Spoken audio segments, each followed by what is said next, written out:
Don't come to the club and start talking about what we've done in the past. Talk about what you haven't done anything. He's want to trophy this season. I said this season. You ain't got a trophy.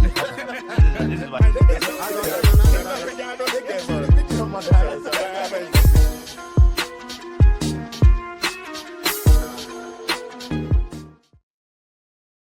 Hello, good morning, good afternoon, good evening.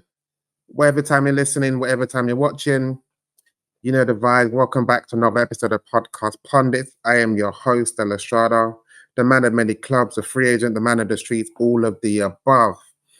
And as you know it, I'm never here by myself. I'm here with a gang. Let me introduce the guys. I keep on saying starting from my left, even though we're doing visual. We're doing virtual. Drayman. Yeah, Drayman in the building. Repping Man United as usual. Avid Man United fan. It's a rarity to see us win, but we won't delve too much into it right now. But yeah, hopefully Ruben will be there maybe for another few weeks if he scrapes a few more of these wins together. But we'll see, man. We'll see. Yeah. Next up, another United fan, Marley Mar. Marley Mar here. Yep, repping the gang, repping Manchester United, repping Crystal Palace on the side. Happy to be here as ever. Football starting to feel mad dry though. I'll be honest. I'm sure we'll get into it, but with all the VAR decisions and referee decisions trying to spoil the game these days, well, it's just becoming difficult to watch these games. But still here, happy to be here. Talk about it. Talk about the hot points with my boys and whatnot. How you doing, guys? Yeah. All good. Next up, Strives. Yo, you saying, my people? It's your boy Strive, so you can call me Striver. I don't know why I did that hand thing, man. I've been watching too much Clue, man. what were you doing there, stuff? But yo, man, What are we doing? You call me Striver. I represent Arsenal, as you can see from the crest on the shirt. International duties upon us. I ain't looking forward to it, but you know when it is international duty, I'm representing Nigeria or representing England. But today, I'm representing the Premier League. And there's no other better person because I'm top of the Premier League. You know what I'm saying? Oh, I was going to say, and finally, Mr. Top of the League, Joey Nomadic, but hey, talk to us anyway, though, bro. Mr. Formerly Top of the League, aka at least you corrected number yourself. one supporter. Liverpool's number one supporter here reporting for duty. Nothing more, nothing less. Cool. Before we get into it, let's do some housekeeping. You can find us on the socials. That's Instagram, TikTok, and X, which is Podcast Pundits _. Just type of Podcast Pundits, guys. You'll find us. You can listen to us on Spotify, YouTube, and Apple, and of course, you can also watch us on YouTube. So yeah, guys, if you don't like our takes, hit us up, man. Tell us how you think. If you like our takes, hit us up. Tell us how you think. But yeah, let's get into it. On the agenda, I did say let's start off with Liverpool, but I think we should probably start off with Arsenal because that was the chronological order of the games at the weekend. So, Strives, come to you first. I know you mentioned the win at West Ham meant that Arsenal went top of the league. Caveat with the fact that certain things else happened after your game. But let's start off with the lineup. When you first saw the lineup, obviously Arteta's been criticised before for putting the handbrakes on. But he started the midfield of Odegaard, Eze, and Rice. So, what was your thoughts on the starting lineup?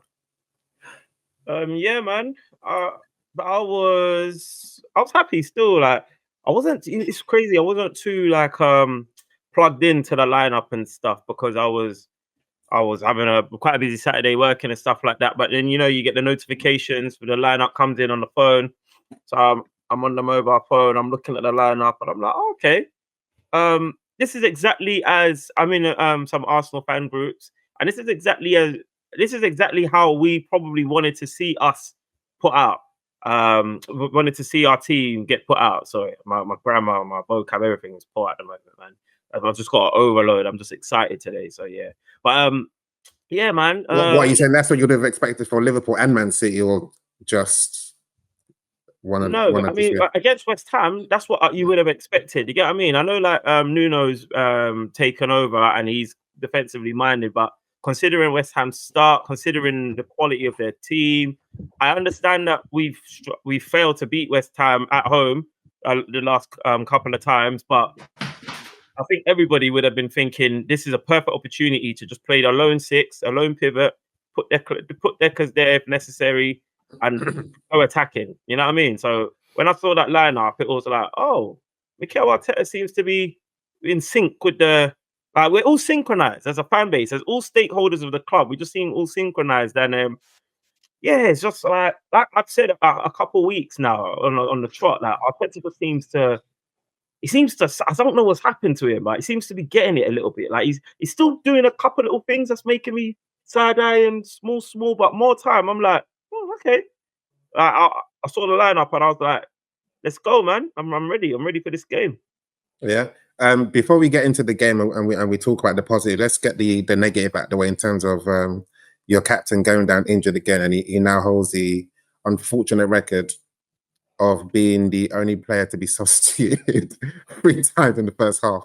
Obviously, it's unfortunate for him, but what's your thoughts on that? And obviously, it is unlucky, but Jenny, what's your thoughts? Yeah, it's my thoughts. Firstly, is the media make me?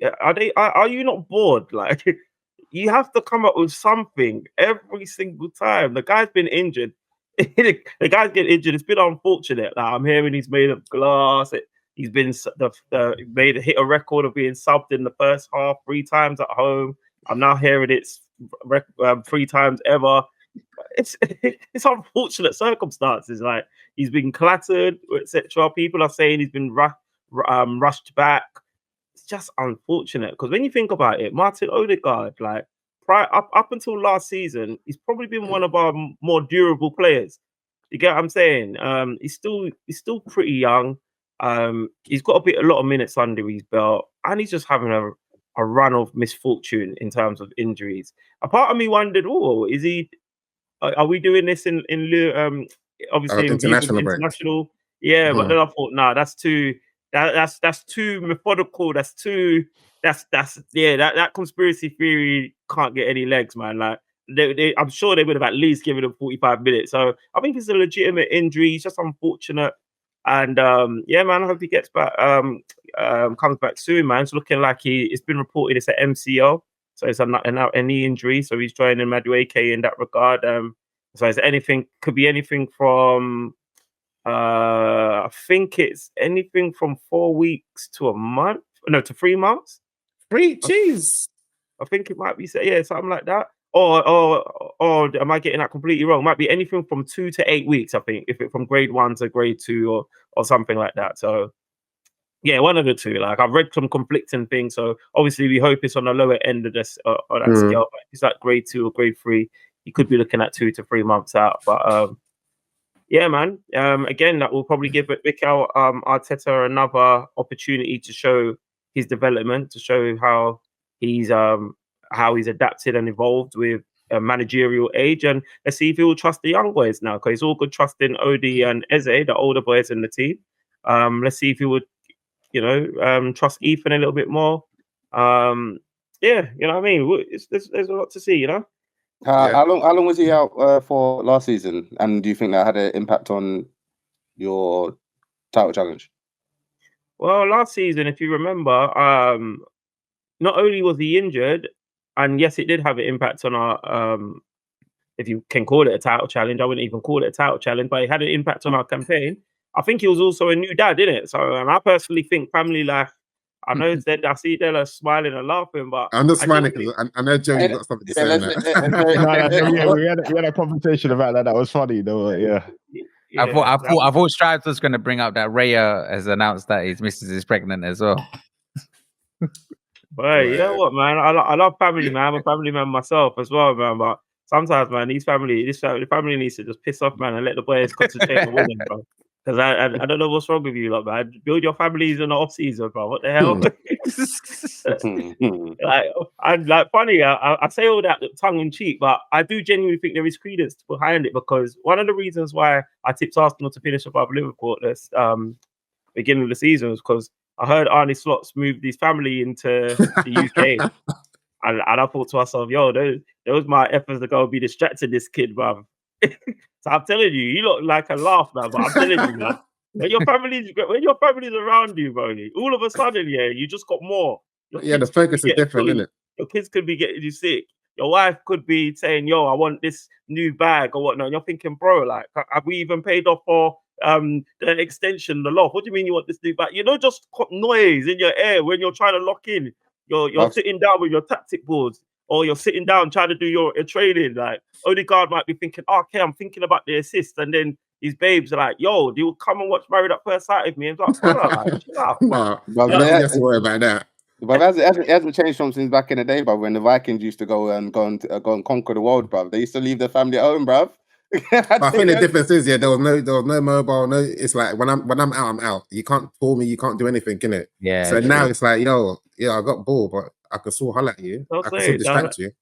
So you lot are laughing, but I genuinely believe like this family thing is a real thing, bro. But anyway, back to the actual question that Marley might ask. Yeah, it impacted us, man. It impacted us, of course. That's our captain, bro. Why wouldn't he? And he's a quality player. So on the subject of trusted players, obviously in terms of Odegaard going off, he brought in one of his trusted lieutenants so far, Zubimendi. And what's your thoughts on his performance and how it impacted the game? Because on Match of the Day, they gave most of the praise to Declan. Are you aligned with that, or do you think it was Zubimendi that changed the game for the better? You know what? You see with Zubi, yeah, because I was lucky enough to get down to the Emirates midweek as well for our Champions League game. With Zubs, yeah, like I've been deliberating, and obviously I think you and I have got into it as well, Delaware. I'm like, how about has our midfield got weaker, etc.? I get into it with Messi, who's been a former guest on the show. Who's better at them? Who's better, Partey or Zubimendi? And Zubi, as I've always gone with Partey because I think Partey is criminally underrated, even at him aging. Obviously, his personal stuff aside, but you see Zubimendi, bro, like the way that he keeps the game ticking, like so swiftly, and like the passes that he's able to find. I don't think I was given enough credence to his quality, but I think in him coming on after Odegaard got injured, I think it kind of like the penny was really dropped that Zubi is actually a player. Like I knew he was a player, but he's a player. And that's not to say that he had a fantastic, amazing, crazy game. It's just the simple things that he does well. Like, it's like the pass is on before it's even hit his foot, in my opinion, kind of thing. The weight of the pass, everything. Yeah, like I think he he was key in both our goals, was he? Yeah, he was key in both our goals. So like the way you framed the question, that's not to take away from Declan Rice, because I think there's been rumours that Declan Rice doesn't always have his game face on when he plays against West Ham at home. That's what the rumours around the Arsenal camp is. So I think Declan Rice performed pretty well, but I think Zubimendi, man, like, yeah, that's a guy, man. That's a guy. It just made me think, like when I gave our transfer window an 8 out of 10, like when we did our Eze reaction, it really like made me think, yeah, like I wasn't wrong there. We had a solid transfer window still, man. Zubi's he's a player, man. I think another thing which I think is probably not appreciated enough in terms of it's his physicality and how much how comfortable he is in duels. Yeah, and even in the air as well. Like I was speaking to Dan and I talked about him winning a header against Dan Burns when Newcastle played Arsenal. So yeah, there's a lot of intangibles which are not appreciated or not even highlighted. But yeah, cool. But Jenny, obviously, he impacted the game. You saw Declan Rice get on the score sheet and score. But yeah, so overall, obviously, Arsenal were very dominant in the game. I think West Ham had an XG of like 0.5. I don't think they even had a shot on target, man. Right. I don't think they had a shot on target, man. It was not just, it wasn't as exciting as maybe the Newcastle game, but it was enough to just, for me anyway, like I'm not talking for all Arsenal fans, but for me it was enough to keep me going. Like I watched like again, I was on the move, so I'm watching the game on the phone whilst I'm on the move, and then I watched it back when I got in, and like it was nice. Like I mean, again, in my Arsenal fan group, one of the Arsenal fans called it a meaty performance. I have to disagree with that. I don't think it was a meaty performance. I think I think nowadays, obviously, we all want excitement just everywhere. Like I think we're even the way that we consume content, like shorts seem to do better than long form content, etc., etc. So you just want things now. You want the highlight even in the game. When you're watching a game, you need explosivity. But no, for me, I enjoyed the game, man. I enjoyed the game. I enjoyed how controlled it was. I enjoyed how comfortable I felt watching it. This fixture against West Ham last season, we lost. The fixture against Newcastle last season, we lost. Although we drew against Liverpool last season. No, did we beat Liverpool last season? There was a draw and a defeat. No, 2 draws. Two draws. We drew with Liverpool last season, and then we beat City at home last season, and we've lost to Liverpool and drawn with City. But then, for me, the games that used to annoy me the most were those kind of games, the West Hams, your Newcastles, and the way we've kind of controlled both games and comfortably dispatched those teams. I really enjoyed that. Eze, that miss was criminal, my boy. Yeah, that was crazy. That miss was criminal, my boy. But Declan Rice showed you how it's done, bro. So we go again next time. So put it to the rest of you guys. Maybe come to you first, Manny, because I think last week or the week before you questioned, I think you said you understood why some of the Arsenal fans are a bit annoyed with Arteta because he plays with the handbrake on. I think based on him, I think it was after the Man City game. Similar to you, like, what were your thoughts on the game and the approach this time from Arteta? To be honest, I saw the highlights today, so I didn't actually see the full game. Busy weekend, but I mean, it was. I mean, this is the kind of game I would expect Arteta to, let the boys go out and do their thing. Like West Ham are obviously in the mud. They've just obviously replaced their manager, their second. Where were they before the game? Were they still second? Second relegation zone. Yeah. So they're obviously not in particularly great form, and obviously going to Emirates is obviously a tough place to go for any team, really. So I mean, the result kind of happened. The result is what I'd expected it to happen. To be fair, I didn't really see West Ham doing much in this game. I actually would have thought these are the games that and obviously, obviously Gyökeres obviously didn't score again in it. Like, so these are the games I kind of expect like Gyökeres to. Obviously, it strives. It strives. Bro. I promise. I'm trying to. You know what I mean?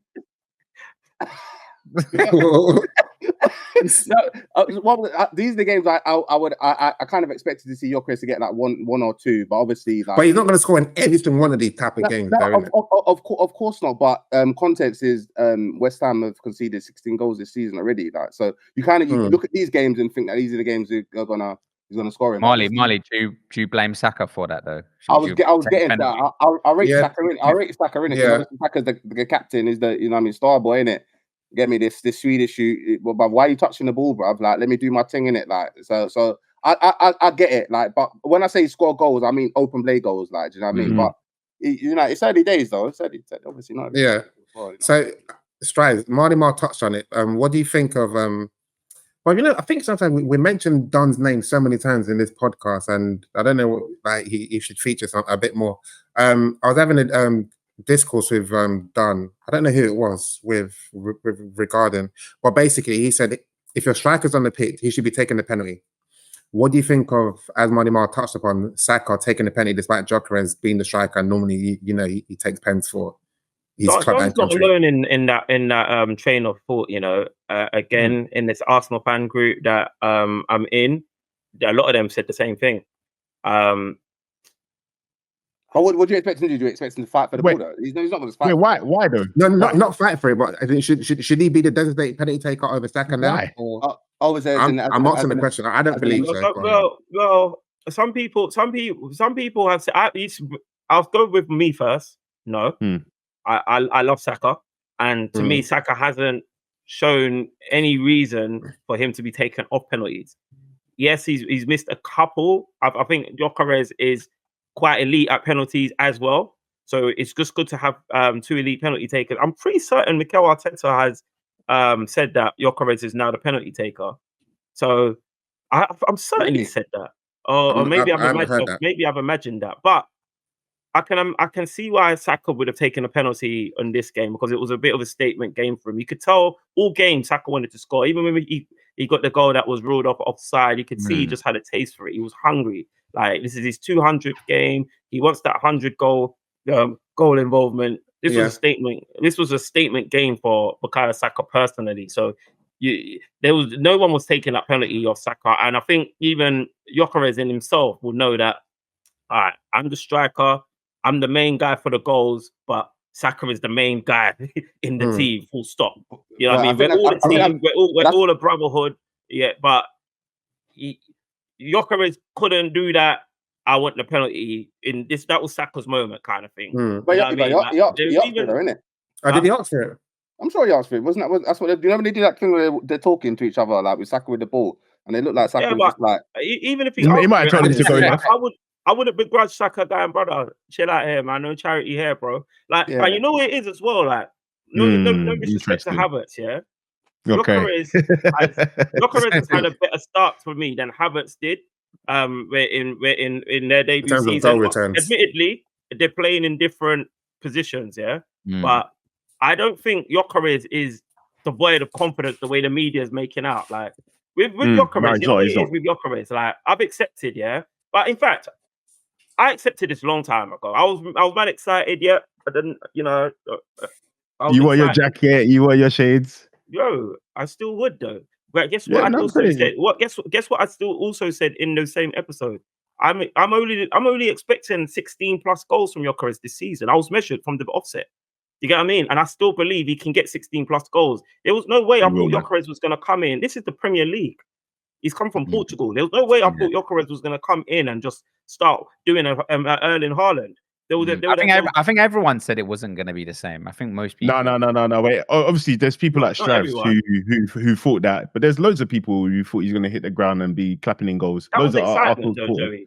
Exactly. And no, but that's allowed though, because obviously he's a similar profile to Haaland.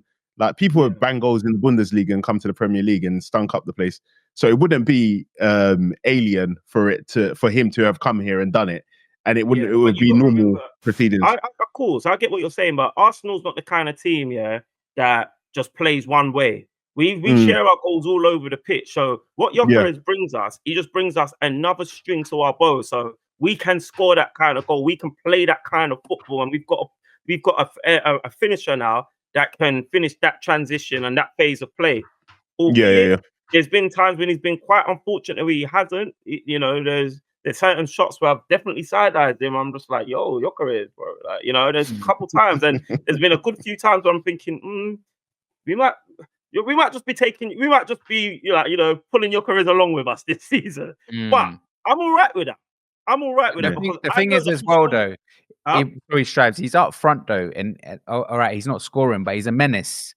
And that could he's not scoring, like he's not got. How many goals has he got this season? 2 or 3? He's got 3 and 7. Three. Well, but I'm saying he's throwing himself on the pitch as a menace.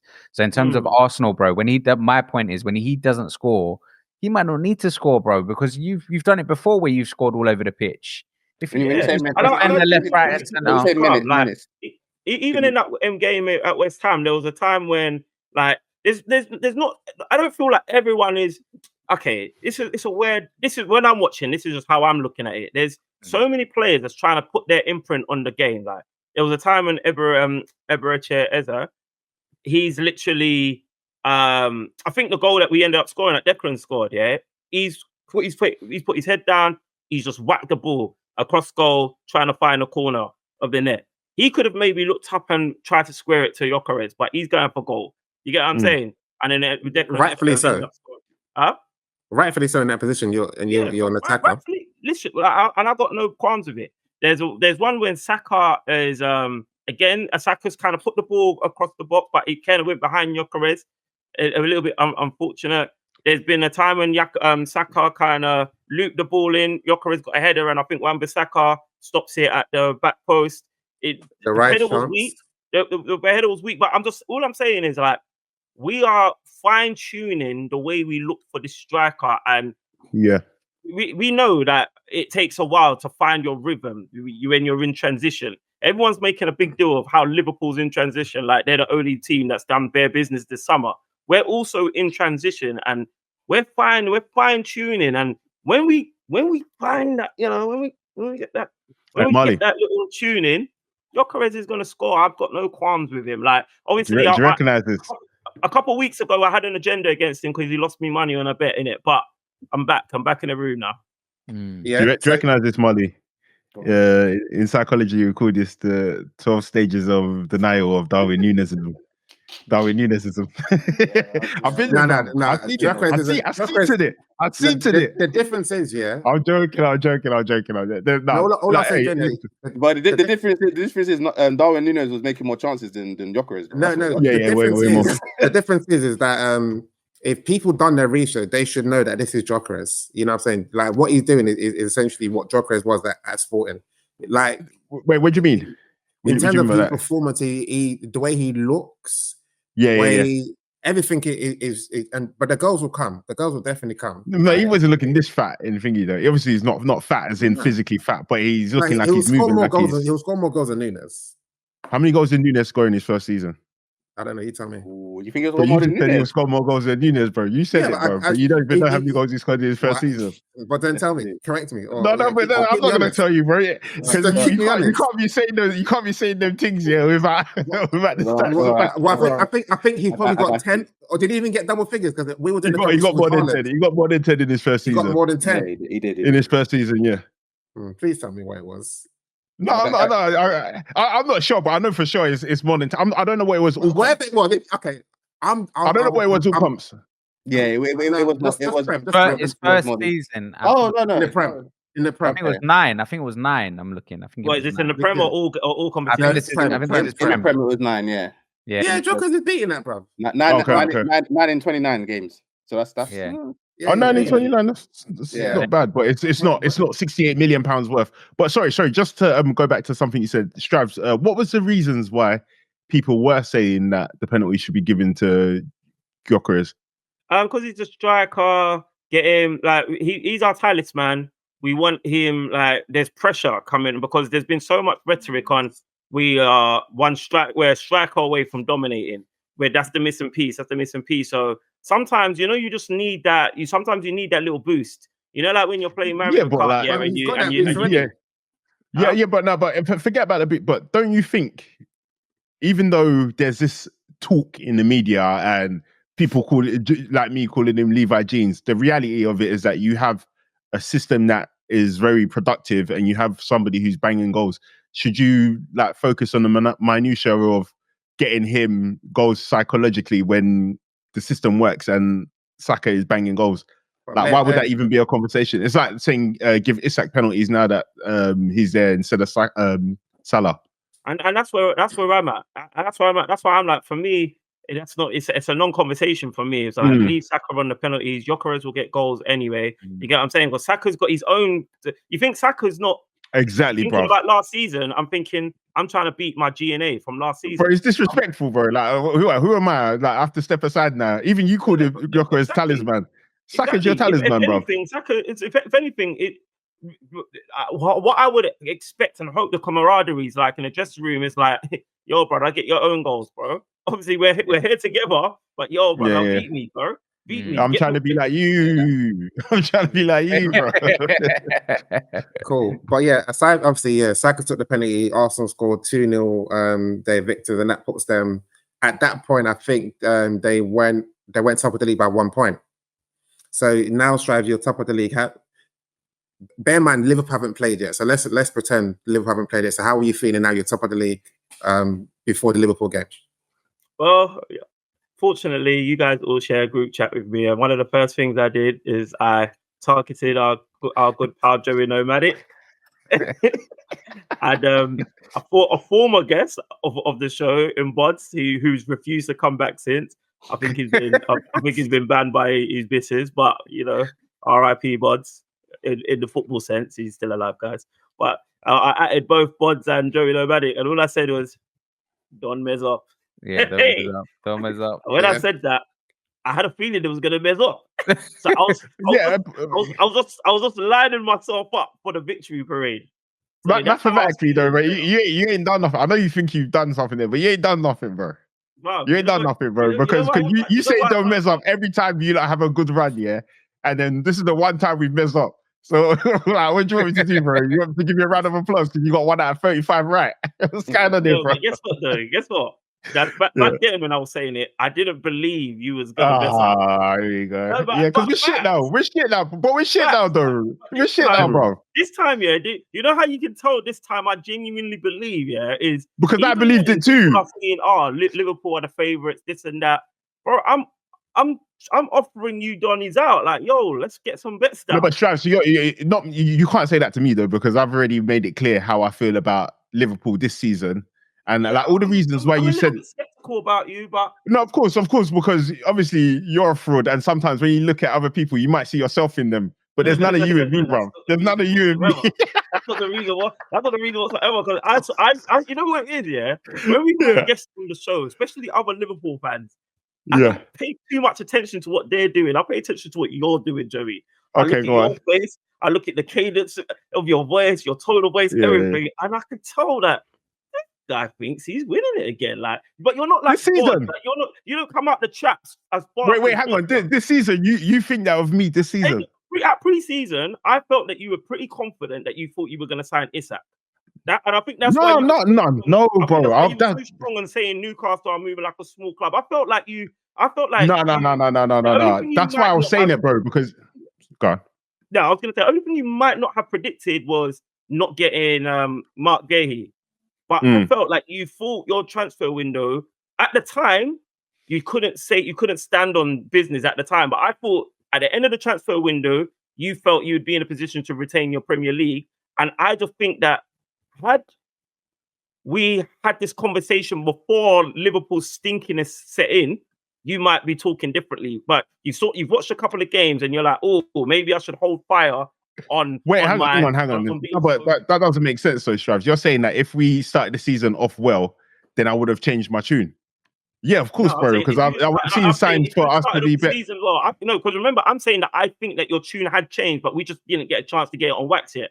But what do you mean? When you've spoken to me, what have I said that has changed? I've not said anything. So remember, there was Yeah. Late.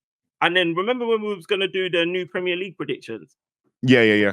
I don't think my Premier League prediction has always been we're not winning the title this season, and it's not even because Arsenal are better this season, which they are. It's mostly because I can't see Liverpool retaining the title, bro.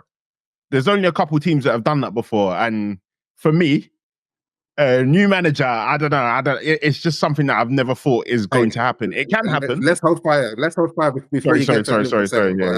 But yeah, can talk about Arsenal. I need to go and get my charger.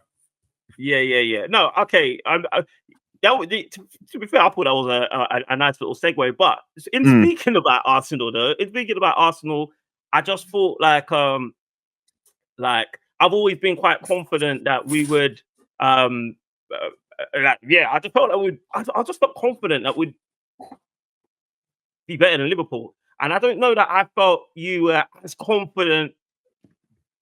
But when you're saying, when you're saying you'll believe in Arsenal the way that you're saying you are, but I can't prove it. I don't believe in Arsenal. I just don't believe in Liverpool, and I don't believe in Man City this season, bro. And they're the only contenders for me. So, like I'm saying, and you have got the squad.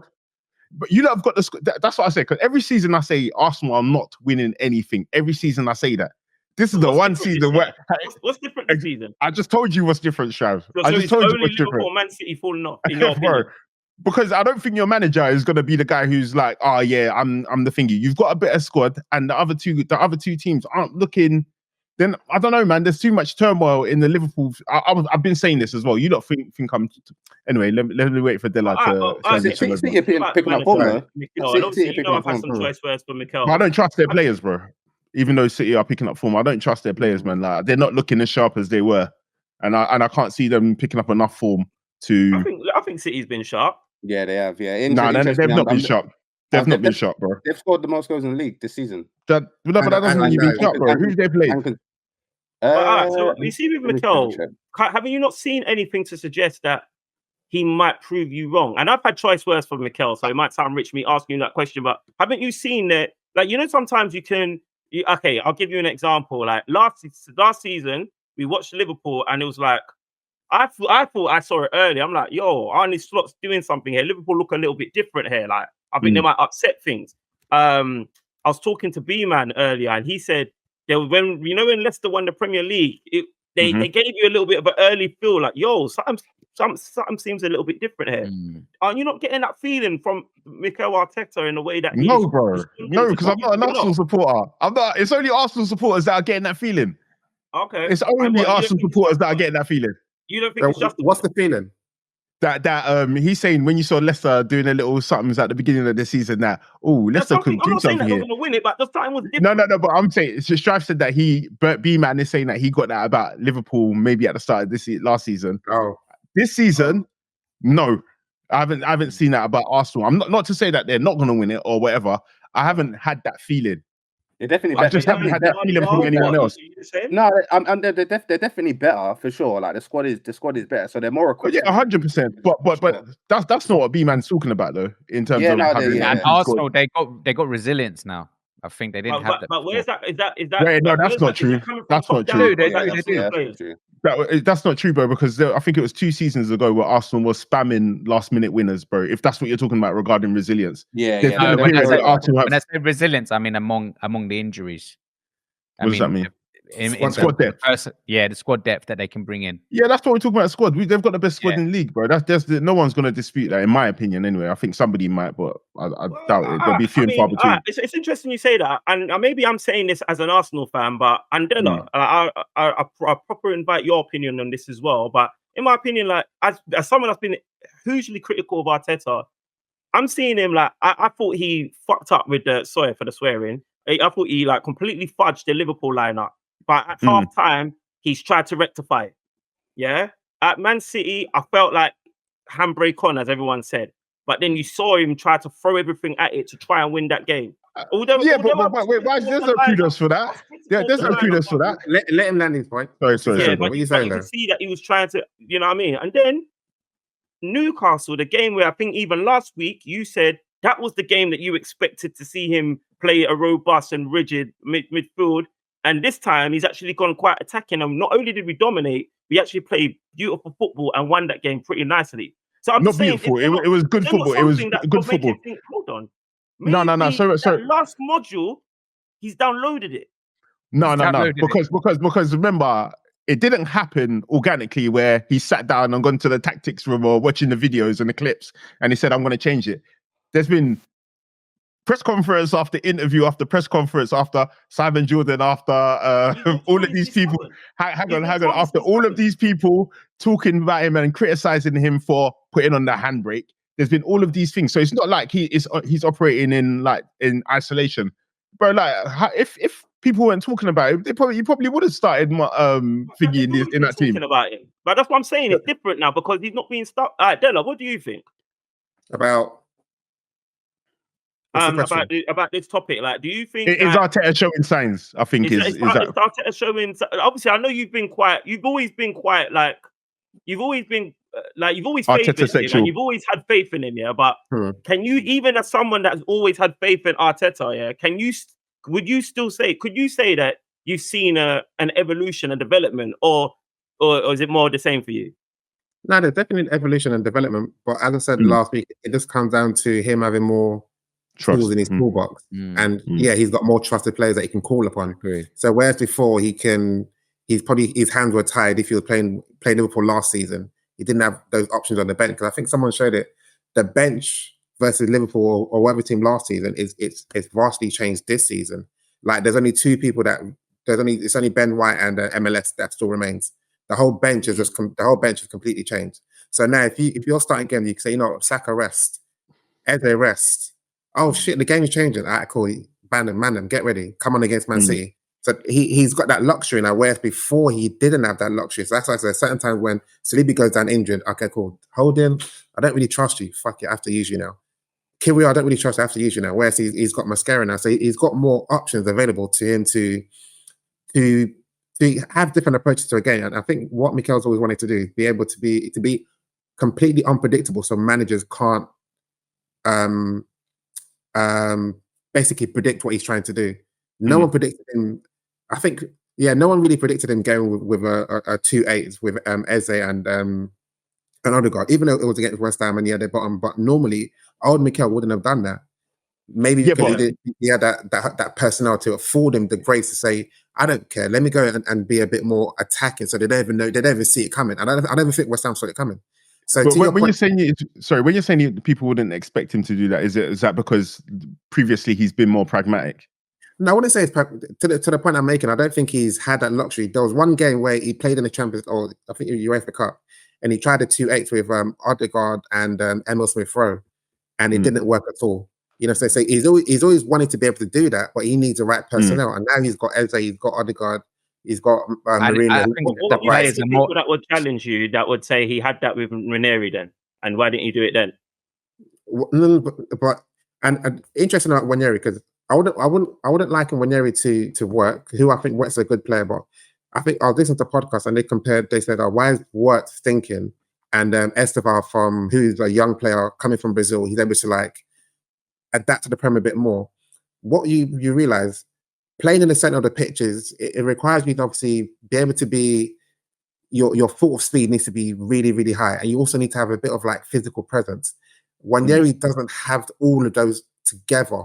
He has bits and pieces, but he doesn't have it he doesn't have it complete. So therefore, as a manager, you can't. You need to put him in the right games. Otherwise, he'll sink.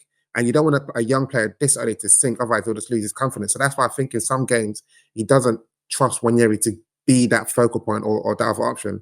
But Ranieri, he'll get his game. There was, let's say 10 years ago, Odegaard was getting shipped out of Real Madrid because they didn't think he had that personality to play in the middle. He then went on loan and everything else. Now look, he's the captain of Arsenal.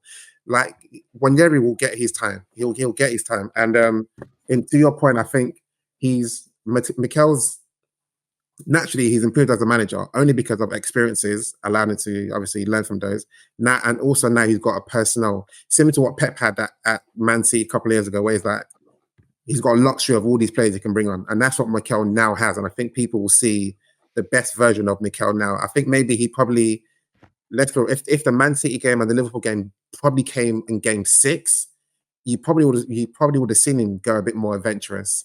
But because it came so early, Eze just literally says that I don't want to throw you in there too early, and I think that's what all it was. I think if the game came later, you would have probably seen a bit. Probably seen it's not nothing. I wouldn't say it would have been less pragmatic in the eyes of others. Yeah, maybe. I think we needed those games at that time in order to force him into his evolution that I think I'm seeing. Because although I accept what you're saying, it sounds to me that I expected you to maybe have this stance because you've always been quite in favor of him. So I expect you're saying it's kind of more the same, that he's got more tools to enable to just see it more. Whereas for me, I don't know that I'm ever seeing Mikel Arteta say, "Yo, Saliba, you're like our best or one of our best centre backs in the team and in the league. But hold bench and let Mosquera play. He's going to start against Newcastle." Did he have an option as good as? And then Mosquera has a little bit of a wobble. He's still decent, but he's like, I can see the pressure might be getting to you. You know what, Mosquera, come back. Saliba, go back on there. I don't know that I've seen Arteta be that brave and that bold. Has he had a defender as good as Mosquera for cover for Saliba? Wait, hang on. So just we're competent in Kiwior. But with Mosquera, we haven't seen enough of it. Well, I think you lot are a bit premature in your rating of Mosquera. We've not seen enough of it. Hang on. Let me finish. Hang on. Yeah, exactly. What we've seen, we've been good. But then hang on. But then we've seen some wobbles. I can't remember what the game before the Newcastle game was, Champions League game. No, was it League Cup game? I think where he just done one crazy pass. He just passed it straight to the attacker. But obviously it was Port Vale. In 90 minutes, if you make 2 bad passes, and then talking about like what 7 games. Yeah, but then we have a Saliba who in 90 minutes rarely makes a bad pass in it, and then obviously we're free. Hang on. I'm just saying we're free. Crazy passes, the same like how exactly. You see how BBD would sometimes just hit Salah, and you know that. I've not seen any of that. I've not seen any of that. So what I'm saying is that Mosquera looks good. I'm saying he looks good, yeah. But all I'm saying is that it's early. It's a bit of an early sample for to say take off Saliba for him I think the only reason why we're seeing Mosquera is because Saliba got injured. If he didn't get injured, we wouldn't be seeing him at all. Not as often, for sure. It's not as No, often, but I think we'll only be seeing him I Port think Vale in I Champions think League, you're maybe. downplaying Mosquera too much there, Joey. No, I'm not. It's more of a reflection of Arteta. No. Sorry. This ain't about Mosquera. It's about Arteta because I don't know if he's that guy yet. Maybe he's been forced to be that guy. What do you mean Like he's not Strad that said, guy the evolution. Like in terms of the guy who's like, you know what, I've got somebody on the bench who I think is good. Let me take off my best guy and then put him on to get his legs going. I don't think that he's that person. Sorry. If Arteta thinks the players are good enough, I think he would actually do it because to take off his best players. But Mosquera is that. He didn't. No, he didn't do it with MLS. Calafiori got injured, bro. That's why we know MLS. My point is that injury is why we see the guys from Arteta. That's why he's not the guy to just bring a guy. Saliba was back. Hang on. Saliba was back. Which was No, but we wouldn't know that Mosquera is that good in the Premier League, or as good as you guys think he's in the Premier League. If Saliba didn't get injured, that's my only point. That's my only point. Well, hang on, but Miles, you had a point to make. Yeah, no, I was going to say, obviously, Mosquera is coming with similar to. I'm not talking about United, but similar, like he's coming with a pretty decent reputation from La Liga, as well as obviously what Arteta and that don't mean anything though, man. No, but I guess it doesn't mean anything to you because you like. No. I use Euro example. You still don't rate Euro for some reason or another. I don't not rate. I don't not rate him. I just don't rate him to the extent you rate him. And obviously, you see Mosquera coming with a reputation. Loads of people have come to the Premier League with a reputation. It's only when we saw him play very well against Liverpool that everybody was like, yeah, you know what? Maybe there is something to this reputation, which is fine. But I'm saying we only saw that because Saliba got the injury. Okay, but I think this season particularly, I think Saliba's been somewhat. He's had rocky moments as well. So I think if Arteta views Mosquera as being good enough to the extent we probably recognize him now, I think he would play him because Saliba's not. Saliba hasn't been untouched. That's not my point though. You're not disagreeing with my point. My point is that we wouldn't know that if Saliba didn't get injured. So, and I'm saying Arteta's not the guy to just take Saliba out when he's playing well. To give Mosquera time. That's my only point. At this early stage of the season, you wouldn't want to take out your best players because it's still early stage of the season. Exactly. And then, but his hand was full. But even when, to Dan's point, even when Saliba did come back, he still said, you know what, and Mosquera, carry on playing. He took because obviously, I'm playing against Haaland. I don't know if that was it. But he earned that. He earned that is basically what you man are saying, and I agree with that too. But let's not we went on off a tangent. So let's get back in and talk about obviously. So Joey, you've watched the Arsenal game. You've seen your closest rivals win. Yeah. You were coming off the back of 2 defeats, Palace, and then obviously Galatasaray in midweek. Then you saw Strides a message where he said, "Don't mess up." How did you now feel going into that Chelsea game? Like a mess up was on the cards, bro. A mess up was on the cards, bro. Like straight up, it was on the cards, bro. Like remember what I said last week. You lot had a conversation about expected results. And I said, this is going to be a tough game for us, bro. You lot said Chelsea have been in stinky mood. I was like, so what? So what, bro? Like, we've been in stinky. They're going to be like, their backs are going to be up against the wall. Yeah. Animals. Yeah, you actually kind of called it to a T, to be fair. Yeah, no. And I knew exactly what was going to happen because, like I said, last season, we beat Chelsea at Anfield, but Chelsea outplayed us at Anfield. Chelsea beat us 2-2. Yeah, we basically put the handbrake on because we were on annual leave as well because we won the league. But Maresca, I think he kind of has the beating of Arne Slot, in my opinion, in terms of how game states go. In this game, though, I didn't think we were going to get beaten up like this, bruv. If I'm going to be honest, I thought it would be a draw. And when it was at 1-1, I did think that was an unfair result because we kind of got packed in by thingy in the first half anyway. Second half, we came out a bit better, but then that only lasted about 25 minutes. To your question, I was out, so I didn't watch the Arsenal game. And then I got home just in time for the Liverpool game. And I regretted rushing to get home, man, because the performance was the performance was horrible, man. And this is why I say preseason don't mean nothing, bro, because somebody posted a video of how he was popping ball in preseason against Atletico Bilbao, bro. And if you see that, I don't, nothing's changed, bro. The only thing that's changed, nothing's changed, bro. Like maybe it's like started this game instead of Ekitike, bro, but we stunk. We're not playing football. It's just ugly, bro, man. It's ugly. And I've been saying this all season as well, to be fair, but yeah. But obviously, it's the ugliness is different when it doesn't come with 3 points at the end. Exactly. Yeah. So, what you were saying? No, I was going to say, do you think Klopp's touch on the team is gone now? You know, our first season was it at the hands of or help, or rather from Klopp? Because I did have a feeling, like I did wonder. Obviously he done so well in the first season. I did think it's gonna be a moment in time where the team is yours now, and they're gonna have absorbed the way that you want to play, and it looks like at the minute it's probably the case now. But your team's pretty thin as well, in defence anyway, which might be an issue. Yeah, so I disagree, but because I've heard Arne Slot speak on how he wants to play. This is nothing like how he wants to play in terms of he wants to control the ball and he wants to dominate possession. Those are his words, isn't it? On that, Jerry. So would you say, and it also ties in with what Marnie Mar's saying as well, because obviously the players that have gone out in terms of Núñez and Diaz, and obviously God rest his soul, Jota, compared to the players that's come in, those players that have gone out, they were more in line with Klopp in terms of like high pressing, heavy metal sort of football. It's a bit chaotic. Not chaotic, but obviously Núñez. Who? Take Núñez that out of that, because Núñez didn't really play last season. He didn't play that many games. But he still, in terms of his profile, that was the type of profile that was in your club. But Núñez, who literally run for everything, Diaz will chase everything down, and Jota will also do the same. So those players have gone, which are slots type of players, and the players that's come in are players that will offer a bit more control, maybe. When I say a bit more control, it's only really works that comes in and offers that control. Exactly. So would you say him moving away from Klopp style, moving away to his style, and because it ties into your point, is that when you're saying he wants more control.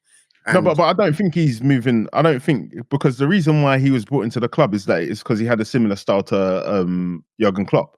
Mm-hmm. And it would be less of a transition. For example, the other guy who was I heard is being coming in as a manager was Ruben Amorim, but they said no to him because it was such a deviation from how Liverpool play, and it would take so much. Mm-hmm. So Arne Slot's style of football, he's on wax himself.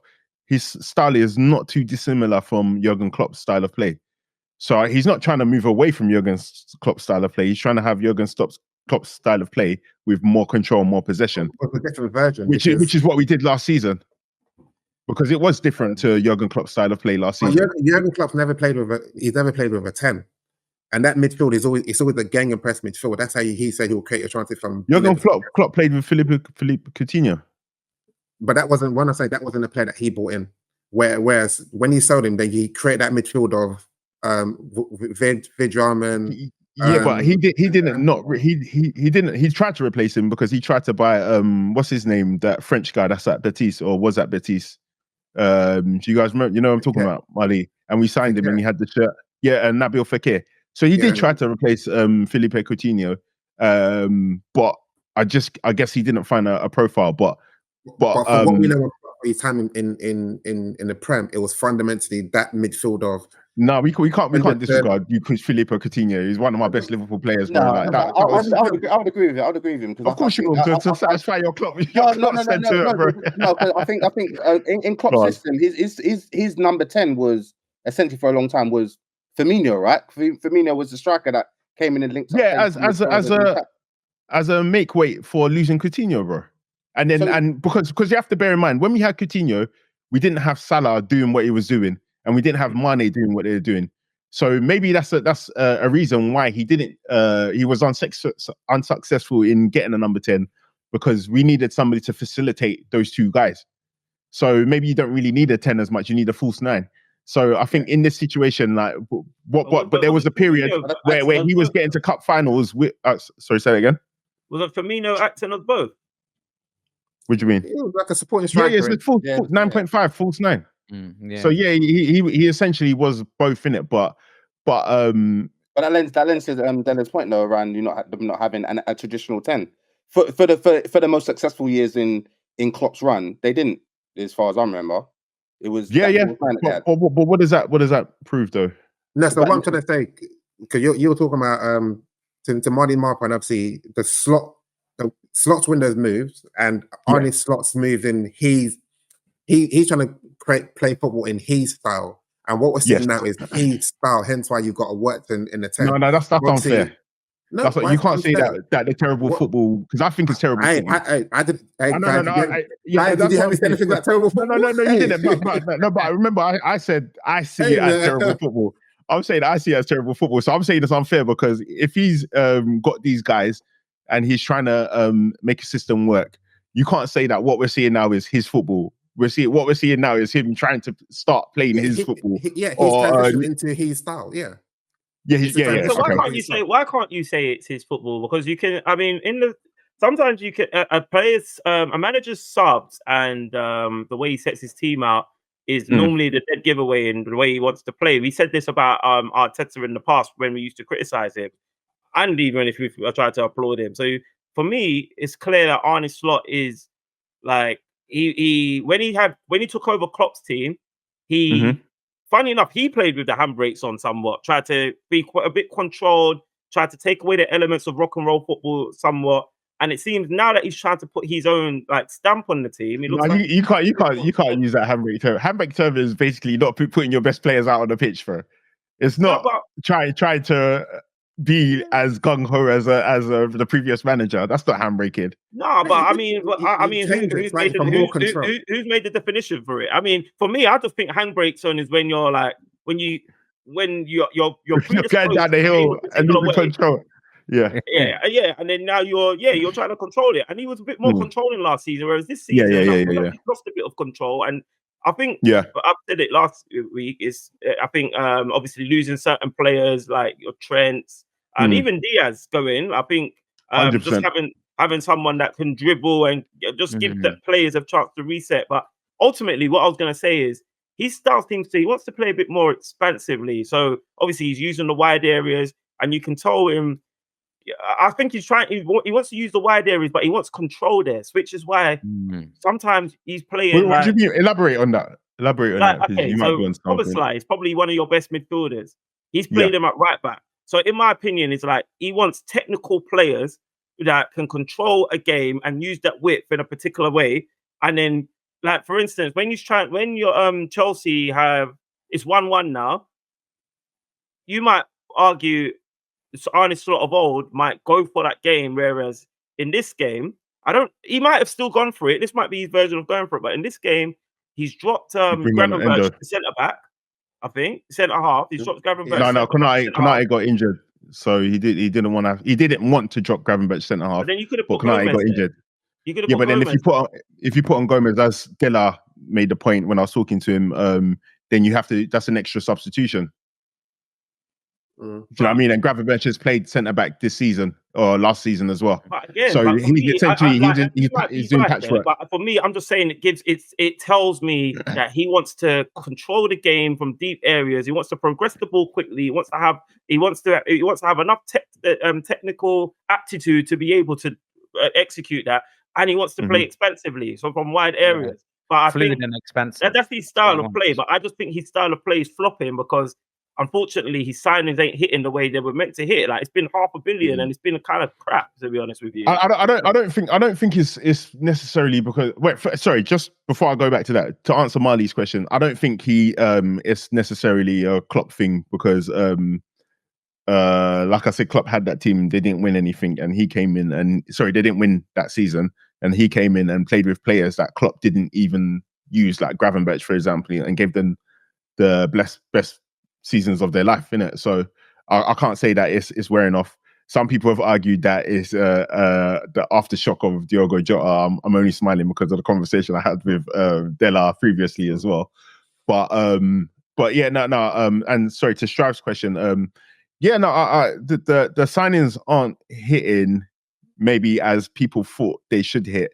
But I don't necessarily think that your original point is, well, it would be unfair to not call it slots football. I don't think it's slots football. I think personally, I think he's been the management decisions have been crazy, bruv, in my opinion. Like you said, if it's not slots when we say football, management decision, no, I'm saying it's not his football, as in not to say that he's not making the decision and he's responsible for it. I'm saying that this isn't. If you go through your catalogue and you say, "Oh, this is Ruben Amorim's football, and this is Pep Guardiola's football, and this is Arne Slot's football," this isn't the one that he's gonna say, "This is my football, bro." Do you know what I mean? Like So when- you'll see alright, what so you see how he when- played when- at PSV. transition and It's a evolve. work in progress and transition, as Della said earlier. So when that finally happens, what do you expect it to look like? Like, can you see that? Can you? Well, I can't specifically say because I don't know if, for example, he's been trying to play Wirtz as a 10.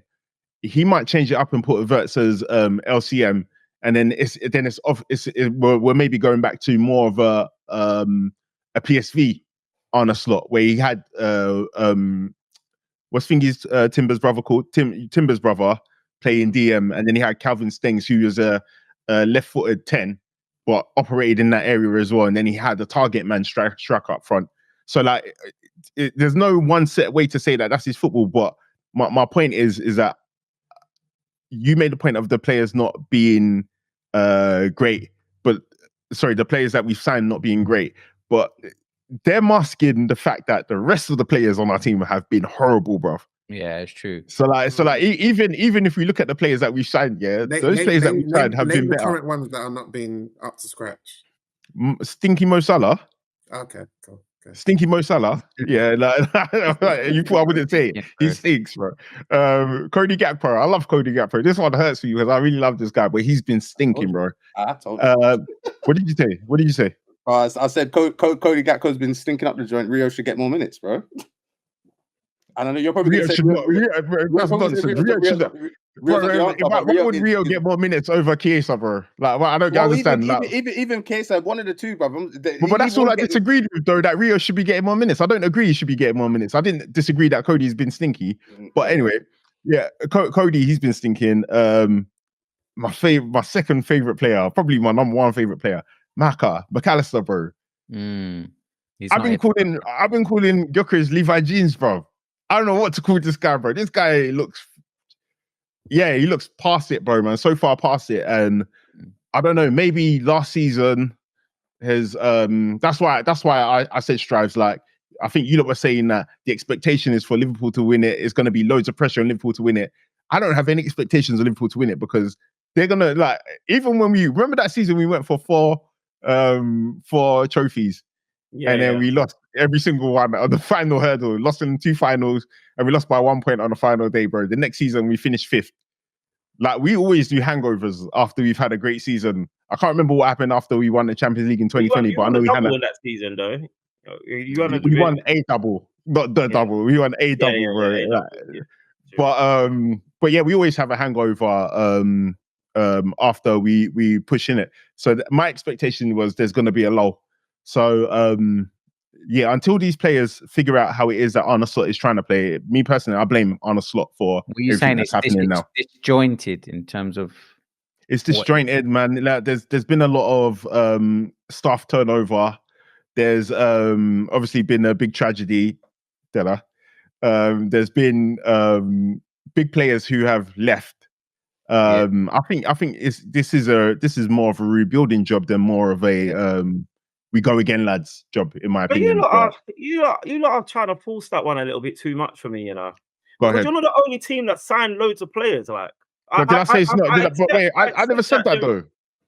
I'm not. I know you haven't said that, but I just like, come on, guys, you just won the Premier League, and like you've broken the transfer record twice. You've broken the transfer record twice. Is that a crime? Because I keep on hearing people saying that breaking it, like, is it a crime to break the transfer record? No, you obviously haven't stood still. What does it mean? No, you haven't stood still. Yeah, you haven't stood still. So you haven't stood still. So I didn't. You made transfers with intent. Right now, it's not materializing the way you probably expected to. Right now, and that would be very naive and short-sighted to discuss it right now, because right now, because if we're specifically talking about the fee paid for players, then I think it's very short-sighted to talk about it right now, especially coming from your philosophy that you don't judge players in I 1 don't, year. I don't, but we have a podcast and we can only talk about it right Okay, now. fair. No, right now, And you know, I respect that because I wasn't mentally prepared for you to come back with that rebuttal, so I respect that. Stripes, over to you. And you can't say that we're only talking about it now because actually, in my opinion, you see, our pod, we've spoken about some of this stuff before it's happened. Like when you guys were in the contract renewal stages for the three guys, Trent, Salah, and VVD. Yeah. I, for one, was saying I think Trent was the most important one to sign on, to re-sign.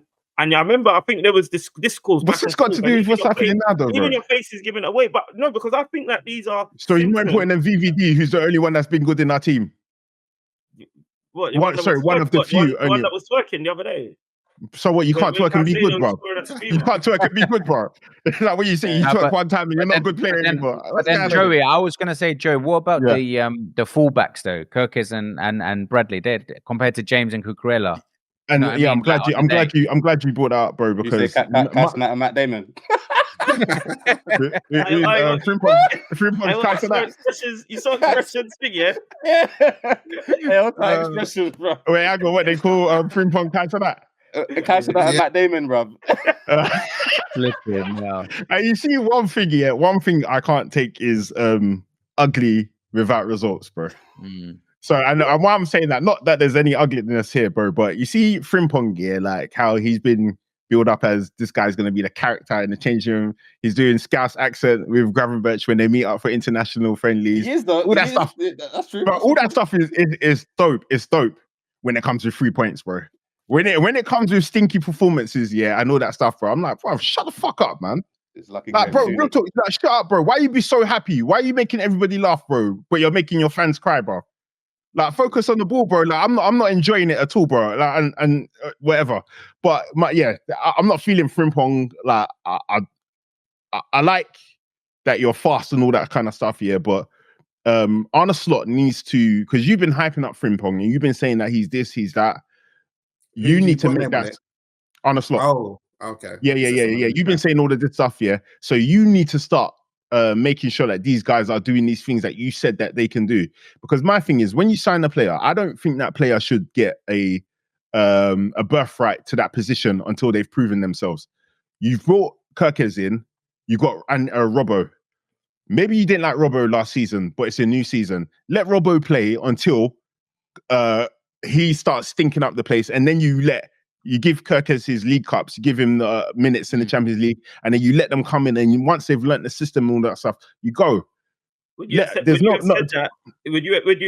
said that had your performances not been the way they are? Because I thought you may have expected Gyökeres to go straight into the team. Nope, I was so baffled when I saw him starting on the first day of the season, bro. And I've been saying it in my group, and even Isak, I've said it about Isak, bro. Don't let Isak come in and just take Ekitike's place like that, bro. Bro, like, if Ekitike is firing on all cylinders, bro, now you've got a job, bro. You got to prove yourself, bro. Like, I don't think players should come in and then just be starting games like that, bro. That's never been my thought process, to be fair. But Isak didn't kind of just come and start games, though, did he? He like obviously, I think you've argued that he wasn't as fit and didn't get as pre-season. But I think he can't really say Isak's just come in and just started games. He came in and started against Atletico Madrid, bro. He came in and started against Atletico Madrid. And I'm not mad at that because Ekitike, obviously, you've got 3 games a week. You can do rotation. So I'm not mad at that. But my point isn't that Isak has come in and he's done that. I'm saying even for Alexander Isak, who spent 125 plus million. So you're just saying you believe in bedding players in? Yeah, but not even bedding players. I believe in players proving themselves and dislodging other players to keep that competition in it. Yeah, I agree. So do you think Wirtz shouldn't have started straight away at the start of the season? No, I think I'm all right with Wirtz starting because McAllister wasn't available for the first game of the season, innit? And I don't think Gravenberch was available for the one against Bournemouth as well. So I think there was a position where players had to start. But I'm of the opinion, unless there's a reason for you to start straight away, I don't think you should be starting until you're up to speed with the intensity of the Premier League and the requirements of the manager, assuming that he's made that very abundantly clear. Yeah. This is what I was saying, bro. He shouldn't have been. You guys, when you guys messed up. Again, Bro, you're 1 point ahead. Shut the fuck I up, know. bro. Sorry, excuse my language. I get it. I hear it. I hear it. And you know what's funny? All the Liverpool fans are coming with the same kind of responses or whatnot. 1 point ahead. Bro, it's only 1 point, bro. Like, well, I've never spoken smack. 2 games ago, the discourse was Arsenal's going to be 8 points behind Liverpool. From who? Not from me. Not from me or Liverpool fans. Not from me or Liverpool fans, bro. I never said that once, bro. But Joey, what I was about to say is the mistake you guys made was when you started filming this guy going around your trophy room, admiring the past. I told you guys. Yeah. You know what? Catch the real on the social, bro. Catch the real. He hasn't done anything yet. I can't remember if I fought you or how hard I fought you on that, but hey, look, my hands they're up, bro. My hands are up, bro. Yeah. I was gonna say we need to shout out Caicedo, man. That guy showed you how to run it in midfield, bro. Like, man, this ain't about Chelsea, bro. Man. No. You see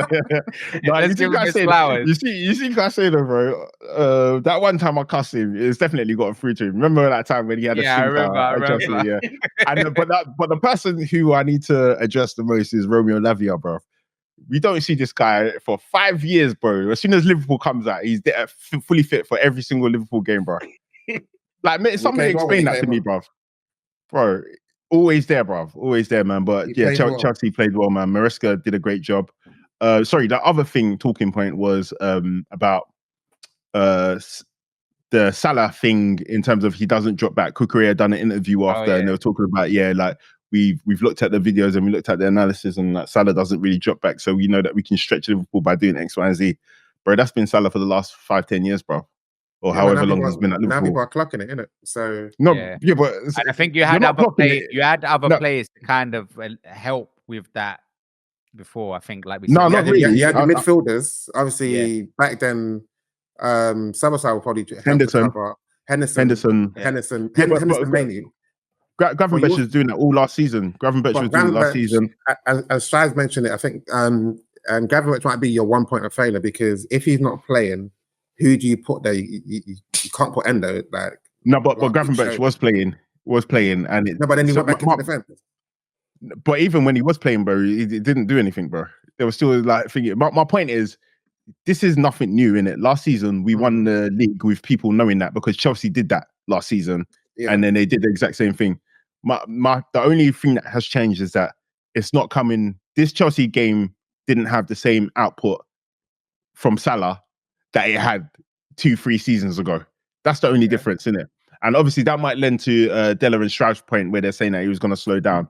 But to be honest, he just never took his chances. And I don't want to keep repeating myself, but I think it's massive that you've lost that trump card where even if teams are trying to overload you because Salah's not dropping, if that ball touches Trent's foot and sometimes BVD, that ball's hitting Salah on the pin, like pinpoint to his foot.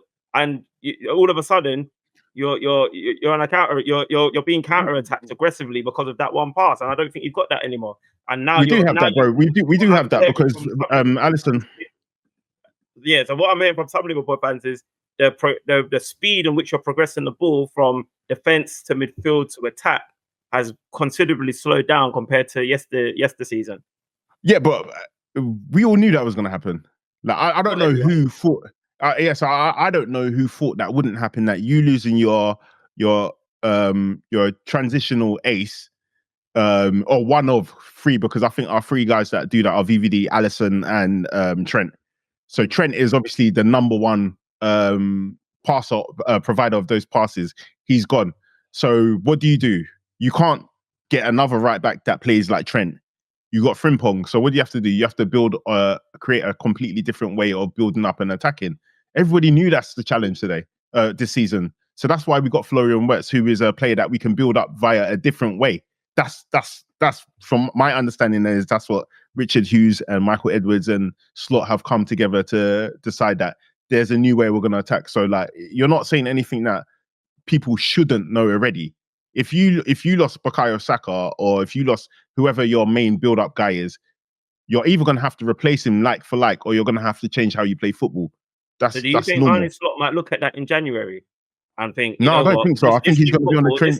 This new style, it's not really working. Maybe I need to try and find another transitional ace. Maybe. No.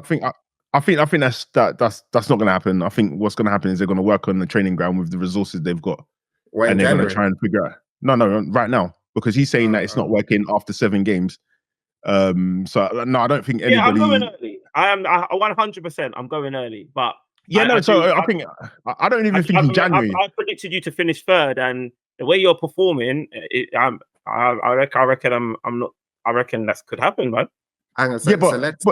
Sorry, just to respond to that, I that would not be out of alignment with what I'm saying, innit? Because again, we've lost, like you said. I think the reason why you said 3rd was because of the Trent thing, amongst other things, right? Yeah.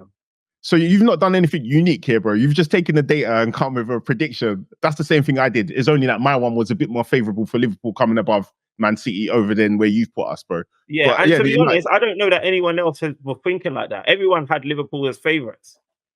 So like, I guess I've rubbed off on you then. Even if I concede, I guess I've rubbed off on you, I guess, isn't it? So let's just obviously to strive this point. So 2 weeks ago, Liverpool were 5 points clear. Now it's table sort of turn. So Arsenal are now sitting 1 point clear. And next run of games for Arsenal is Fulham, Palace, Burnley, Sunderland, and Spurs. And for Liverpool, it's Man United, Brentford, Villa, Man City, and Nottingham Forest. Very quickly, guys, both of you. No, actually, let me quickly answer. Let me quickly answer, bro. I can't even see how we're going to beat Brentford right now. I can't see how. Not to say that. United. That's the next game, though. Man United. Yeah, no. But I think Man United are better than Brentford, bro. Not because they're a better team and they play better football, because we have tougher games against Man United than we have against Brentford. But I can't see how we're going to beat Brentford right now. So if Brentford at the bottom of that list, then the same applies to all the other clubs on that list as well. So like, if you're going to say who has a better run, then obviously Arsenal. Bro. Like, but you're not Crystal Palace beat us. I think Arsenal are going to cleanse Crystal Palace, bro. Especially now they got that stupid run out of their system, bro. Who's at home? I don't actually know. No, hang on. We got Palace in the League Cup, though. We got Palace in the League Cup. Crystal Palace are at home for the Liverpool. Sorry, I'm confused. I'm talking about Arsenal. The Arsenal will beat Crystal Palace at home, I think. Yeah. So cool. So let's come to United, guys. You guys have been patiently waiting to. Ain't got nothing to say. Yeah, literally. But what I was gonna say. Yeah. So you guys beat Sunderland, and I don't want to say it's an asterisk win, but obviously it's a relegated team. But let's be positive here. Oh, good. I even thought about that. Let's be positive. It's 2-0. What's the striker there? Sesko, second goal. Is it second goal in the Prem? Yeah, second goal. And consecutively as well. Yeah. So talk to us. Like, are you optimistic? Obviously, there's a lot of positives there. Sesko's second goal, your new goalkeeper finally featured, and it seemed like everyone seemed to be content and happy with his performance. Like, how do you guys feel? I was gonna say, seeing the goalkeeper start Lemans, that was probably the 1+ I would say from the game, to be honest. 1+, what it? Yeah, well, in terms of Sunderland, like we should be beating them. No. Sunderland in form. A lot of people thought we weren't going to win that game. No. Like, but Amarin knows that if he loses that game, he might be on the way out, man. Well, you think that's the first game that he's known now, Well, that guy's got no control of what's going on, bro. Don't worry about that. But no, they were definitely positive. Sesko was a positive. Lemans was a positive. Diallo coming back as well into the team, that was a positive. Mason Mount from injury, a positive. He had a good game. But then there's just consistent negatives in the team as well. Your structure is still the same. No changes. No changes at all. But what I did see from the goalkeeper, and it probably just works for us at the minute as well, just because we're so rubbish in midfield. Like he was, and you probably seen it in the press as well. He was doing, and I noticed as well, he was doing a lot of long balls from from receiving the ball. So he would collect it from the defenders or just generally goal kicks. He was kicking it pretty fast, to be fair. Yeah. And that's what one observation I did see was that he's compared to Buendia. Oh, No. Well, Onana's kicking wasn't as terrible as Buendia. Buendia's his distribution is absolutely shocking. So it was good to see someone who has the ability, or just these attackers to get it to a safe distance away from our goal. But yeah, Lemans is definitely the positive from the game, I'd say. 100%. That guy, like, I don't know, it's just a bit of calmness at the back. Even though I think he had the one wobbly where he came out throughout the whole game. Other than that, I think he did what you want from your keeper is just do the basics, and he can do the basics, which is good. Yeah, exactly. And then obviously that spreads into the defense as well, so that they feel confident. So but it was more of a controlled and composed win overall. Like that one thing just on Lemans, and one thing I've spoken about for a few weeks now, a few months. It's just like you just want the fundamentals, bruv. You just want to have the confidence that a keeper can do the basics. And if you watch the game, you would have seen like simple things like him running and just simply catching the ball. Like the audience, the stadium were making noise, and that is very indicative in where we're at. Like we would, yes, bro, we were in the slumps, bro. Like we just want someone that can kick, can catch. The basics of being a goalkeeper. 5-yard passes, that's all we want. Listen, the bar is so low, bruv. So Lemans, he can come and just be an okay keeper, and automatically it's improving us from where we were, because we've been in the mud with these keepers, man. Yeah, it's been bad, bro. I think the first time as well since probably like someone like Van der Sar, we've had I see him like bark orders from the back when we did something mad. Where was Anana didn't have it like that. Anana never did. No, he did, man. It's only because he got lobbed in his first game, bro, that people didn't listen. As I'm saying, that's what I mean. It was good to see he was confident enough to come into a new team and be able to give instructions. But we have seen that with Anana, so I take all that with a pinch of salt. It's a home game, and home games are obviously always a lot easier to make your debut against a team that's obviously just been promoted as well. So I do take all of that into consideration. This Ruben guy is so insane that our next game, who is it? It's against Liverpool. Liverpool, yeah. We're at home. You're Liverpool. We're away. Liverpool at home. Liverpool at home. Yeah. He could put Buendia back in goal for that game. Like that's how I don't understand this brother, because I've been trying to make sense of why he doesn't play Mainu as much. I've been struggling to make sense of that, and I'm struggling, and the way I mentioned a couple episodes as well, where it changed for me in terms of like me being I'm done with this guy, is that the fact that Mainu has been incapable of getting any minutes or like really like limited minutes. So I think he came on in the 65th minute on the weekend. Did you see his face when he came on? He doesn't look happy, bro. Like he's not happy. He's ignoring him. He's talking to him, bro. He's just staring at the pitch. Yeah, did he come on for Bruno? He came on for was it maybe Amorim sees what I see in Mainu. Not that he's not a good player, but he just doesn't fit into his system, and like there's not one specific thing that he's like the master of compared to like because like you were selling Ugarte as that defensive midfielder as potentially a Casemiro replacement. So like that's his skill set, but there isn't anything that is particularly the like number one killer skill set that Mainu has, in my opinion. I mean, to be honest, so his position is essentially Bruno's position, but Bruno plays the role in a completely different way to 100%. Basically, Bruno should be playing in the 10, and Mainu should be playing where Bruno's currently playing. Because what we hear is that Bruno doesn't even like playing in a position he plays in because he's supposed to stay into a particular area, but obviously we know Bruno does his I'm gonna be everywhere on the pitch. So this is where the issue is. But my point, my thing is with Ruben is that we do know all this, but I still think there are games where Bruno should be given less minutes or given a rest, depending on the opposition.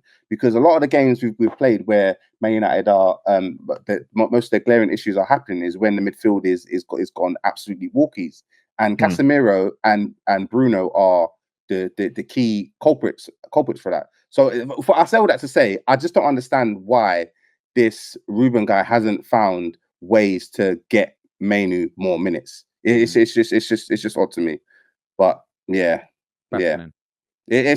a game we won.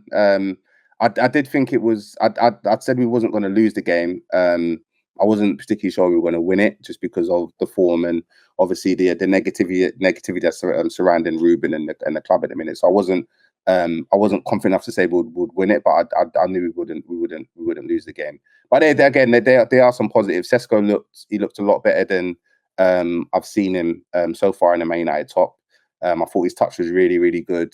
I said Lemans was obviously kicking the ball, like hoofing it up, doing long ball. We're playing to his strength. Yeah, Sesko is really, really good in the air. Like I'm confident with when the ball is, in the air and coming towards him. So it's a tactic that ultimately can work when he's on the pitch. It might not work when we've got someone like a Xerxes on the pitch or something like that. But yeah, man, there were some positives, man. There were some positives to take in the game. But that positive, how do you feel going into, obviously after international, but going to that Liverpool game? Best time to play them, man. Nah, it's a good time to play them. Yeah, why not? Optimistic, yeah. You gotta be. Nah, you need to be optimistic. And to be honest, let's be honest. Those big games, we've said it before. We can sometimes just perform, even though we've played like 4 crap games before. So I think it's going to be a game where. Is that Anfield? Yeah, it's at Anfield. It is at Anfield. But I just think it's the best time to play them, man. If I'm Man United, 100% right. And if you're Ruben Amorim, your neck is on the line, you need to be going, boys, we need to show up, because otherwise, what's the point, man? If we can't beat top teams, man, what's the point, man? What is the point? Would you go with the same starting lineup, or would you tweak anything? Ooh, I don't know how Jeezy thinks, but what did you think of Dalot overall? Like, the long throw. That's the immediate name I'm thinking of. Dalot is his time is. For when obviously Aaron Wan-Bissaka and Dalot were both in the team. It was the debate was like they're both pretty meaty. One of them needs to go. Which one would you rather go? And I was of the opinion that Dalot should go because Wan-Bissaka has a better skill set in terms of being able to defend, especially the skill set. Yeah, exactly. Like if you want someone to actually defend, he's perfect. Like Dalot is like he's more centered in the sense of that he's not particularly great at defending, he's not particularly great in attack. But I just think he's just not it. But I think he's a player that will be at the club for a long time because what we hear about him is that he's a really, really good pro, and at the minute that seems to be something that is so invaluable around Manchester United that he will probably end up staying there and trying to set an example for the players that potentially come in about, this is the Man United way, you need to give it your all. But he shouldn't start for me. Like he makes way too many mistakes. His decision making. I don't get how he's the only one with a good long throw, though, man. That's people who can do long throw is so random, bruv, man. Like just random people are good. I don't get like what is it about? What are your physical abilities that allow you to do a long throw? Because sometimes it's just like some 5-foot guy, or then another time some 6'5" guy who can just chuck it far. Yeah, it's just random. But it's a good. Yeah, exactly. I've got a long throw, but I'm just saying. Nah, but that's what I'm saying, bro. Like those things on the pitch are so underrated at times. Well, long throws. Yeah, this is this season, then, bro. It's not underrated, bro. Yeah, no, in terms of being underrated, when I'm saying like as a team like Man United, we don't really utilize it, and obviously when he's on the pitch, that's his one like plus. I'll tell you what, everybody hated it when Arsenal did it, but now everybody seems to love it, bro. Yeah, I mean, That's the game. everyone's doing it, and let's be honest. Like Arsenal are setting a pretty as much as we rib them in terms of like their output in terms of their model and set pieces and throw-ins. Bro, it's yielding results, bro. And what I've learned about these coaches, bro, like most of these guys are so absolutely unoriginal, bro. Like if they see something's working, they're gonna cat it, bro. Saying coaches, bro. That's everybody in the world, bro. Majority of the world, man. Yeah. But even with the center, the kickoffs, bro. When Arsenal did launched it into the flank, everybody was casting Arsenal, bro. Now everybody does it, bro. Oh yeah, the PSG thing. Similar to PSG. Yeah. Yeah. So yeah. I mean, Arsenal setting trends. Hopefully, someone can just win the league, setting their trend, and it won't be them. What's that? Cool. So let's do somebody win the league using their style, yeah. Before we get to our back page, let's just do a quick rundown for the rest of the top games. So Brentford 0, Man City 1. Again, Haaland on the score sheet. Newcastle 2, Nottingham Forest 0. So that's Ange's sixth defeat? Seventh game without a win. So 6 defeat, I think. Yeah. But is that including Europe as well? Yeah, 7th game without a win. Because one of them is Do we think the Nottingham Forest manager, owner, is a bit wild? Do you think he's at the mayor, man? Do you think he'll sack him? You think so? He said that he said he would. Like he said basically that there's no vote of confidence. Like, bruv, like I'm paying you to do a job, bro. So if you're not doing it, then keep it moving, man. But sorry, Strav, you said you think he's wild. Why do you think he's wild? Well, I just get rid of Nuno. Yeah, I think like you could have just let that. I think you should have done more to try and repair that relationship.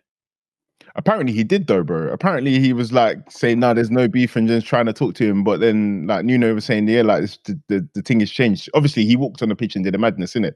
So I think like the relationship might have been irreparable. Okay. Yeah, maybe from Nuno's perspective, absolutely, because you're absolutely right. What Marinakis was basically saying in front of the media was that everything is perfectly fine. But then Nuno after the game will be talking to the press and be like. Yeah, like, the relationship is bad. I haven't spoken to him in ages. I'm like, doing everything to get sacked from. So I don't know if he's mad, you know. Yeah, no, exactly. Nah, it's crazy. But I think I've read a stat that I think it's the first time in 100 years that within the first 6 games that someone hasn't won a game at Nottingham Forest or something. It's a crazy stat, bro. Yeah, it's not looking good for him at the minute. But I can't lie, man. I actually wanted Ange to have some sort of redemption just because I wanted Spurs to just be in a mud, but Ange is just Ange, man. It's not even like Forest are playing good football or anything as well. No. They're not even trying to play Ange ball. Sorry. No, go Karen. Yeah, no, they're not even like Ange's not even trying to do Ange ball anymore with them anymore, bro. He knows like this is not the time for it, bruv. This is not the time. We just need to make sure we win games. Speaking of Ange's former club, Spurs, they beat Leeds 2-1. Interesting thing about Spurs, I think they got the lowest XG, but what is it? They got the lowest XG, but they seem to be scoring. No, the XG high goal conversion. Yeah, low XG, high conversion. Yeah. And they're more like Leicester than Arsenal at the minute, bro. They're the Leicester. In what sense? But they're picking up points, brother, and they're playing. They're not playing particularly visually great, but they're picking up little slight points. Yeah, but again, how long? They're kind of going under the radar a little bit. Yeah, absolutely. I think so. Yeah. What was the question, Bella? Long said, but how long will that continue for? Because I think, similar to Liverpool, if there's this can only go on for so long. You know, they're not performing well, but they have the lowest XG, but they're outperforming the XG, and I think it'll normalize soon. Their results aren't that good. No, but they're winning. I think they're winning. Yeah, no, they're not winning that much. I think they've won. They've lost 1, drawn 2. 2 points, but 2 points off the top. No, fair enough. Yeah, I mean, but nobody's been that great this season, man. Arsenal probably played. No, I can't say they played the best football. They played the great football in that one game, the Newcastle game. But I don't think anybody has probably hit form or anybody is actually a team to say look out for. In terms of performances. Right, you can't even say. I think Arsenal we've got depth. So just like whatever iteration of our squad we put out, we just It look looks good. strong. But I agree Yeah, with you. yeah. You can't say that anyone's looking head and shoulders above anybody else in the league yet. But I do think this period now is where Arsenal could potentially run away with it Exactly. slightly in terms of their run again versus Liverpool's. I haven't seen Man City's, but yeah. And that gap, then psychological value of that gap is nothing to. Yeah. And then Everton 2, Palace 1. So after Palace, so that means no one is unbeaten this season so far. We say Arsenal keep the invincible record again, yeah? Arsenal have lost, bruv. No, they said keeps the record. I'll keep it. Okay, yeah. The record nobody wants, fam. Everyone wants it, bro. Everyone wants it. Cool. So let's leave it there. Let's do our back pages. So players, managers, clubs. Doesn't have to be football related. No mention of Man City, no? And you did. mentioned. I think you mentioned it already. We did mention it. Yeah. I think we did. Yeah, so let's do our back page and I'll wrap this up. So who wants to go first? Let me start the same way I introduced the show. So Draymond, you go first. I'm gonna give it to Caicedo, man. Just boss the midfield, scored a cracking goal. Yeah, that guy, I think since everyone cast him when he made the move, like that guy's probably been one of the best midfielders in the world, man. Like he did his bedding in period, and then Chelsea without him in the team, it's a problem. True. Marley Mar? I was going to go outside of the league and give it to one black man, but I'm going to give it to another black man. I'm going to give it to Semenyo. Oh, that was mine. Who's having an absolute madness. We were linked with him in the summer, and I wanted him. I actually wanted him over Cunha. Get out. Would I have taken him over Cunha? No, I think Cunha had a better body of work. So if it was between one or the other, I wouldn't have said that. But I did want Semenyo. He's have you seen his training videos, bro? Like he's a finishing assassin, you know. Like both footed as well. Yeah, mad thing.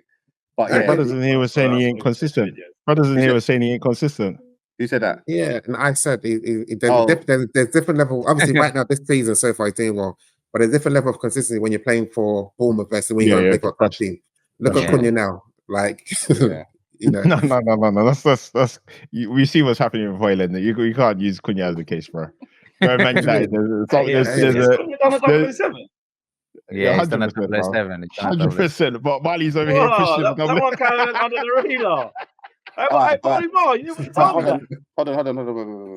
Go. The Athletic released a piece about how this 007 thing is unfair and unjust. So I just want to, let's not have a repeat of Sancho when we didn't have no representation. I'm saying, listen, we've got some support now, all right? Let's cut this 007 stuff out unless it's for words.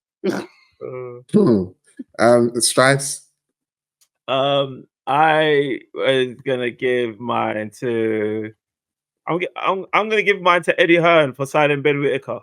From Boxer. So I've gone out of football. I'm gone into boxing. Ben Whittaker is a light heavyweight contender. One of Boxer's major staple boxers. Was he the one that lost? He lost in that brawl. He drew with a guy called Liam Cameron, and then there was a big hype over the rematch, and he won that one. Okay. Yeah. So I think that's good for Eddie Hearn, because I think that he was losing a foothold on the UK boxing market, and I think this signing is some way to putting him back in the mix somewhat. Cool. Jerry? Special shout out to Chiesa, who seems to be in some kind of prison, bro. Some kind of spiritual prison that Arne won't release him from. But yeah, mine is to Esteval, man. He came on, probed well, and got the winning goal, man. Great story. And then I think he was in church the next day playing the drums. So shout out him, bro. Before I did mine, you said there was another black guy who's going to give it to. Who was that? Vincent Kompany. Okay. Yeah. That's a good one. Who was it? Yeah, Vincent Kompany. Company. Yeah. A worthy recipient. Was he set a record? Yeah. Yeah, I think he's got 11 wins or 12 wins from the start of the season. Which I don't think that's been done before, apparently. Yeah. So he's hold tight him. Not even Pep was able to do that. So hold tight him. Yeah. I will go outside the league. I will go to a former United player. Scored 2 goals in midweek, and he scored a winning goal against Genoa for Napoli. So yeah, my back page goes to Hoyland. Yeah, Nah, you lot hate. I don't know why you lot hate us, bro. literally, bro. I hate when these guys leave our club, you know they're new players, bro, with new lives, bro. It's like they're Bro, born I again just Christians, gave bro. back pages. Jesus You're Christ. doing well. You're done well this week. What? Should we call the police for him? What, is he done Yeah, something if illegal? you can, bro. If you can, bro. I'm sending him to his house, bro. But separately as well, another mention just for the other sporting fans. Great fight if you didn't watch it. Jiri Prohaska versus Roundtree UFC this weekend was a fantastic fight. If you like blood and guts, bro, go watch that. Great fight. Smooth. I was doing honorable mentions. Former Arsenal boy Marlon, getting Villa up to Marlon. Danny Marlon. Daniel Marlon. Yeah. Shit, we can go on that with these back pages. extending Villa's little mini winning run that they're trying to embark upon. What? Sorry. What? When Marlon played for Arsenal? What academy or something? Yeah. I think was it academy?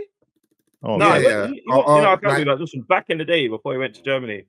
Oh, shame. Yeah, no, Sam, I was telling you. Sorry, Della, I was telling you that it was a blip, bro. Those games are circumstantial, man. I think Villa will turn it around very easily. Yeah, but I think yes, as I said, we just have to talk about these things weekly. Yeah. But cool, listeners, thank you for rocking with us. If you don't like some of our takes, as I said, holler at us. If you do like it, still holler at us. Again, we'll be out.